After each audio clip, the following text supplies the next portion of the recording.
सभी साथियों को यथोचित अभिवादन। आरसी विनोद गढ़वाल। आज दिनांक है 18 सितंबर 2020, दिन शुक्रवार। और शुक्रवार का दिन, जैसा कि आप सभी जानते हैं, रिकॉर्डिंग क्लब व्हाट्सएप ग्रुप में दिन होता है the story of recording club का।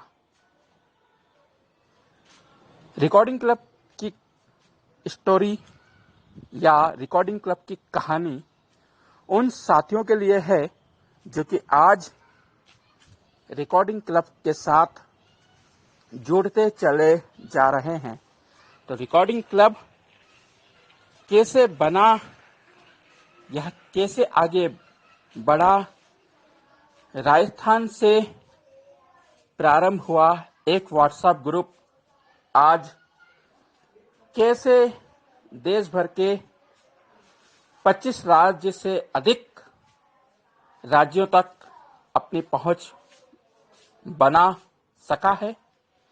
रिकॉर्डिंग क्लब चहुमुखी दिशाएं, जिसमें कहूं कि पूर्व पश्चिम उत्तर दक्षिण सभी क्षेत्रों में बसने वाले दृष्टिबाधितों तक रिकॉर्डिंग क्लब अपनी आवाज पहुंचा रहा है, तो कोई अतिशयोक्ति नहीं होगी।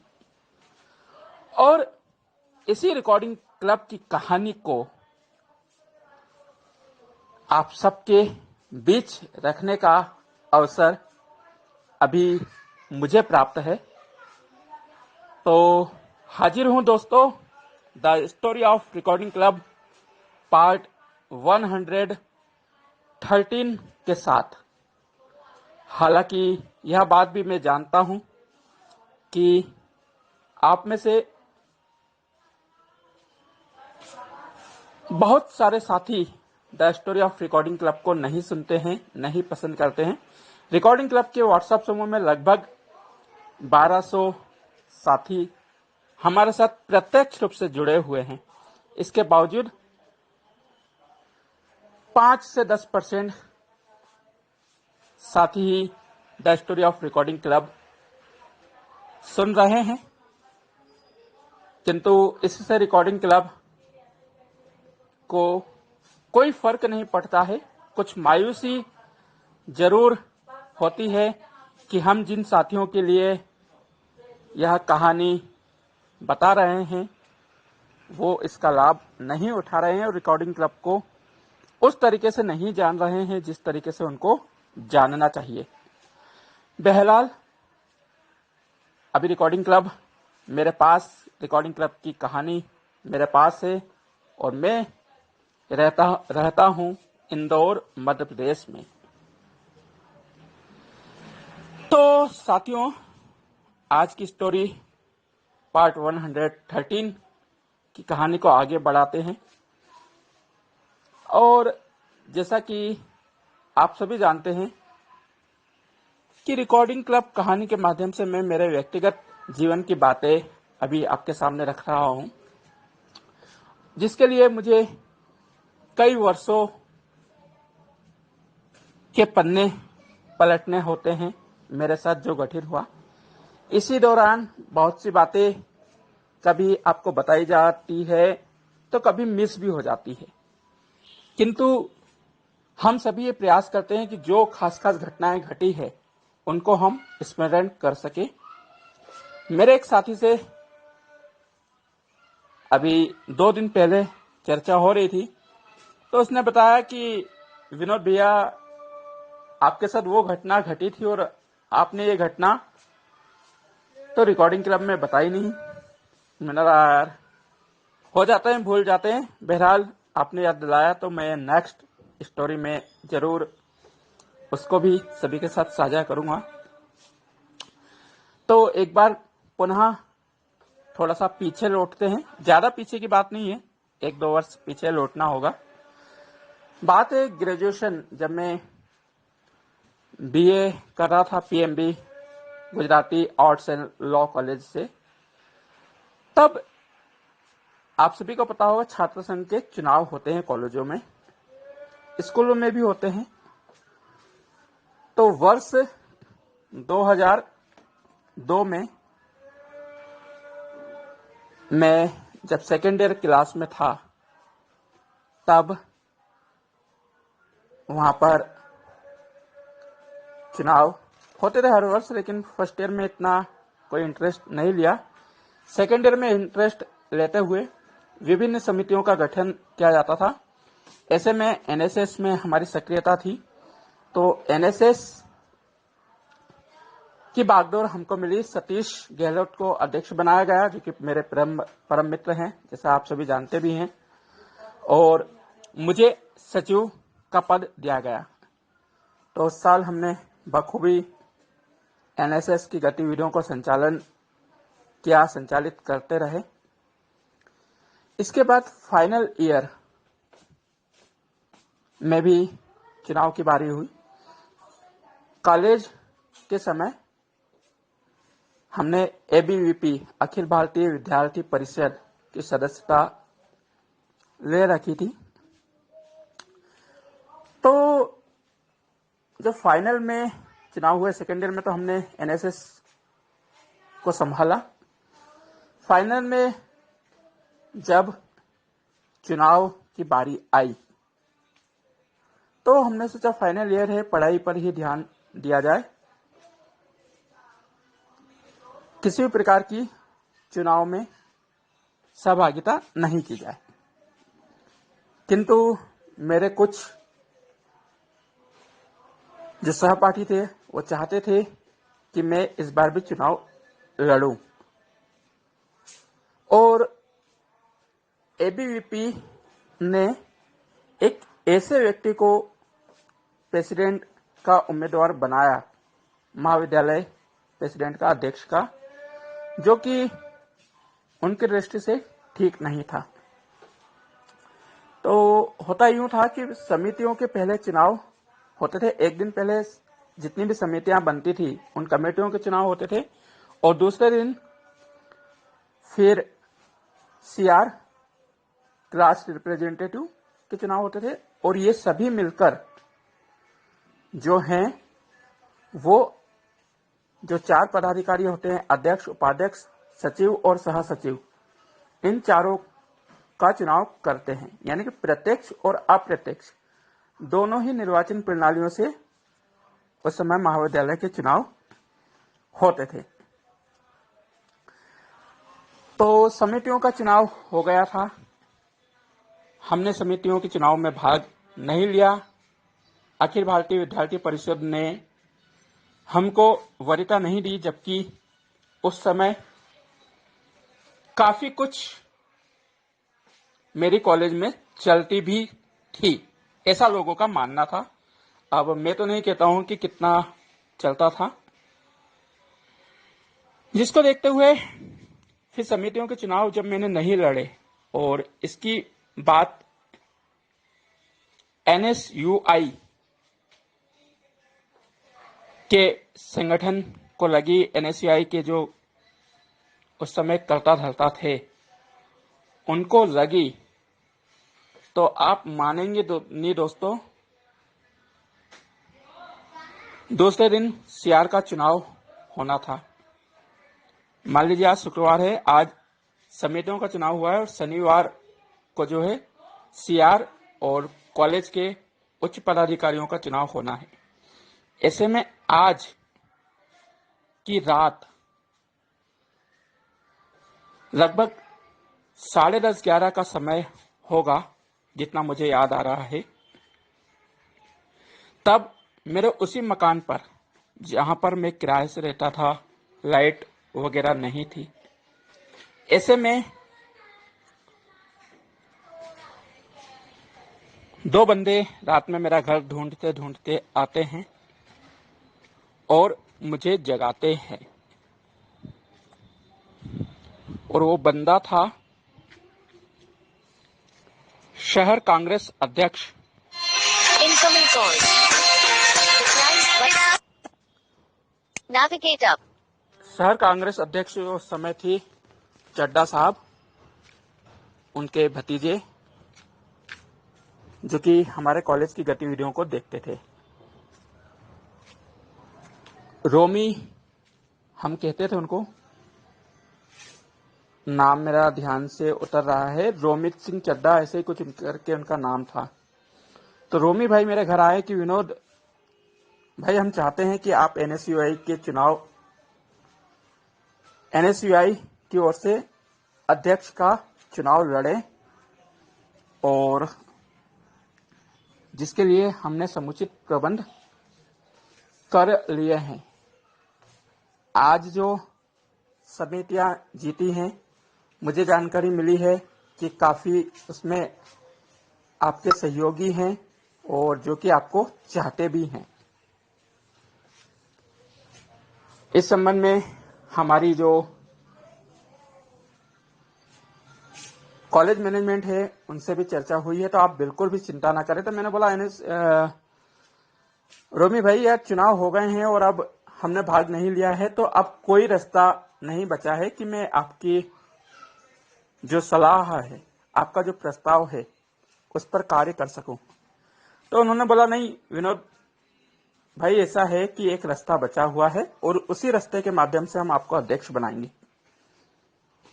मैंने बोला, आपका मतलब सीआर से है? उन्होंने बोला, हाँ, हम चाहते हैं कि कल आप अपनी क्लास से रिप्रेजेंटेटिव चुने जाएं, और इसमें तो कोई दो मत है ही नहीं कि आप यदि खड़े होंगे और आपकी जीत ना हो, ये तो कदापि संभव नहीं है। मैंने बोला, विश्वास तो किया जा सकता है इस बात पर, किंतु ऐसा ही हो ये संभव नहीं है।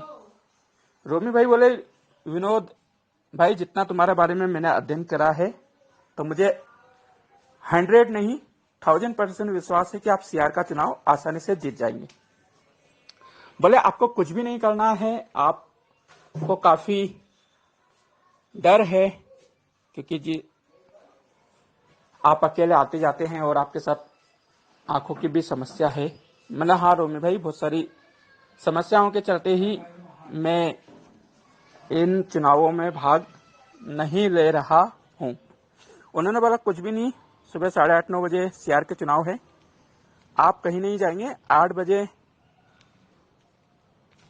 मेरे बंदे आपको घर पे लेने आएंगे, इसी घर पर आप उनके साथ आ जाना, सब कुछ रहेगा आपके लिए कंप्लीट। केवल आप साइन करके अपना जो है नामांकन दे देना, और जब चुनाव होंगे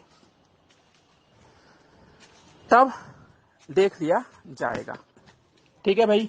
सुबह 7:45 बजे उनका बंदा आ गया, मैं उसके साथ कॉलेज चला गया, मैंने साइन इन कर दिए और सीआर का चुनाव भी हो गया। सीआर का चुनाव मैं जीत भी गया, और इसके बाद बस साइन ही करना थी, सब कुछ भरा रखा था, तो मुझे अध्यक्ष के लिए नामांकित कर दिया गया एनएसयूआई द्वारा। अब यहां पर एक चोट होती है मेरे साथ। चोट ये कि मेरे ही कुछ साथी कहते हैं, चलो अब 2 घंटे बाद चुनाव होंगे, तो जब तक हम नाश्ता पानी करके आते हैं। ठीक है भाई, अब सहपाठी हैं तो बात तो मानना चाहिए, लेकिन किसके मन में क्या होता है ये हम नहीं जानते हैं। दरअसल जितना मुझे याद है, ये सारी ही प्लानिंग जो हमारी हुई थी, वो मैंने अपने ही कॉलेज के एक अन्य दृष्टिबाधित साथी को बता दी थी। Incoming call.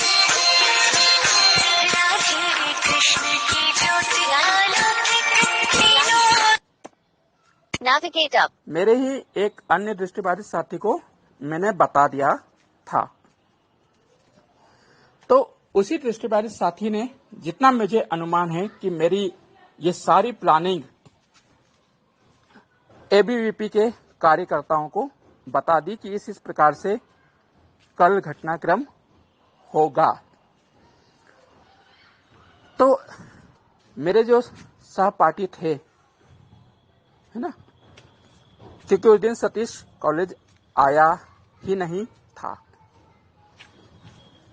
तो उन सहपाठियों ने नाश्ते पानी का कहा और मैं भी चला गया कि चलो हाँ 2 घंटे बाद होना है तो घूम फिर लेते हैं थोड़ा सा। तो मुझे बरोबर एक गाड़ी पर बैठा लिया गया।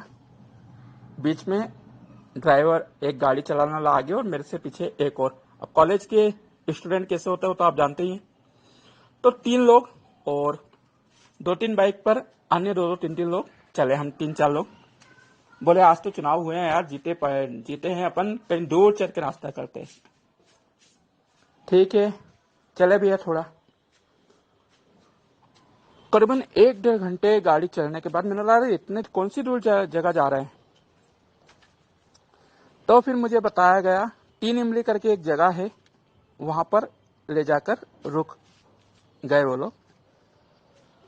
मैंने कहा शिवपाल नाम था उस बंदे का जो कि गाड़ी चला रहा था। मैंने शिवपाल हकीकत क्या है मेरे को बताओ। उसने बोला बस विनोद कुछ नहीं है, तुमको चुनाव में भाग नहीं लेने देना है, इसलिए यह रणनीति बनाई गई है। फोन तो मेरे पास आए रहे थे NSCI वालों के कहाँ हूँ। तो मैंने बोला कि मैं इनके साथ नाश्ता करने गया हूँ।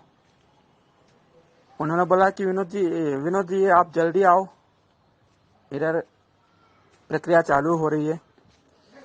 मैंने बोला कि रोमी भाई ऐसा ऐसा हो गया है और मुझे कहना चाहिए कि किडनैप किया गया है।